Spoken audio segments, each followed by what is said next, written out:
Ladies and gentlemen, members of Fourth Estate, invited guests, good morning. Thank you for joining us today. We have invited you here this morning to officially announce the upcoming Miles for Meals and Dignity 1,000-kilometer run challenge, a national advocacy and resource mobilization campaign by the Africa Feature Network that is scheduled to take place from 14th September to 10th October 2026. The endurance run will begin in Kilifi town at the Kenyan coast and conclude in Busia town at the Kenya-Ugandan border, covering approximately 1,000 kilometers across several counties in Kenya.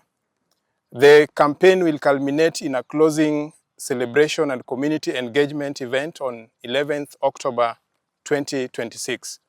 The run, ladies and gentlemen, will be led by the founder and the CEO of the Africa Feature Network, Peter Awa, alongside like-minded organizations, institutions, fitness communities, youth groups, athletes, and individual participants who will join different sections of the route through organized community runs.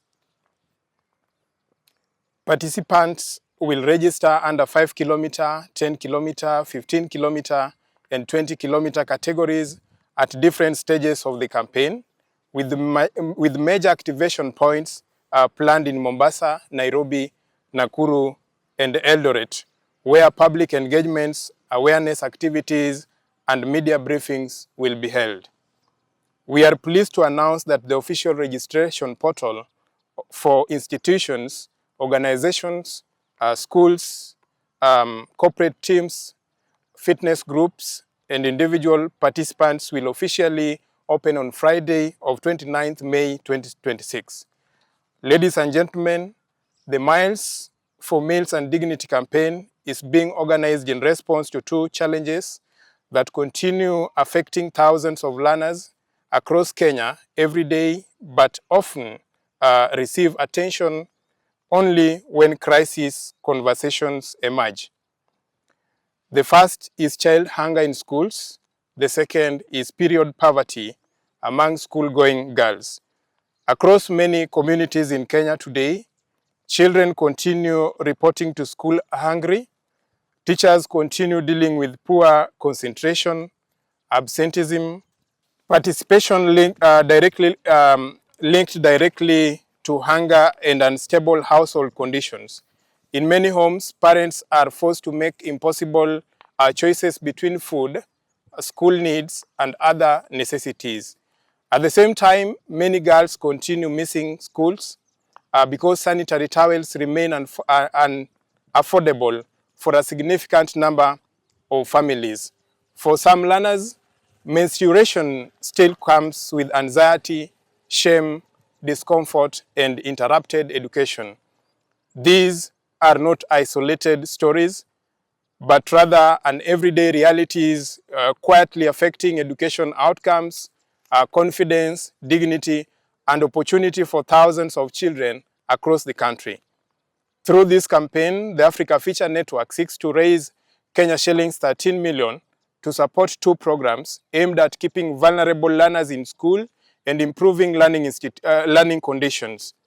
The first is a school feeding program, which is targeting 1,000 learners across 6 primary schools in 3 counties in Kenya for 1 academic year. The second is Pada Girl Initiative, which seeks to support 5,000 school-going girls with sanitary towels and menstruation health support along the campaign corridor. Ladies and gentlemen, as the Africa Feature Network, we strongly believe that journalism should not end at highlighting problems alone. Media and advocacy platforms also have a responsibility to drive conversations around practical responses, community participation, and sustainable solutions challenges affecting society. That is why this campaign combines public mobilization, storytelling, advocacy, and direct community-centered intervention. The school feeding program itself has been designed around a sustainability framework that integrates schools, local farmers, women groups, and surrounding communities into program structure. Participating schools will establish school green labs to support local food production, while surrounding farmer groups become part of the supply chain, supporting participating schools. Today's announcement also marks the official opening of the partnership and sponsorship engagement phase of this campaign. We are therefore inviting corporations, financial institutions, manufacturers, development organizations, county government, media houses, universities, civil societies, and members of public to come on board and support this initiative through sponsorship, logistical support, collaboration, in-kind support, and program partnerships. The campaign has been structured to provide accountability, measurable impact, and meaningful national visibility for participating organizations and institutions. We also wish to clarify that operations and logistic support for the run is being pursued separately through in-kind partnership to ensure that funds raised through sponsorship and donations are directed towards program implementation and beneficiary support. To the media fraternity, we appreciate your presence here today and your continued role in bringing attention to issues affecting communities across the country.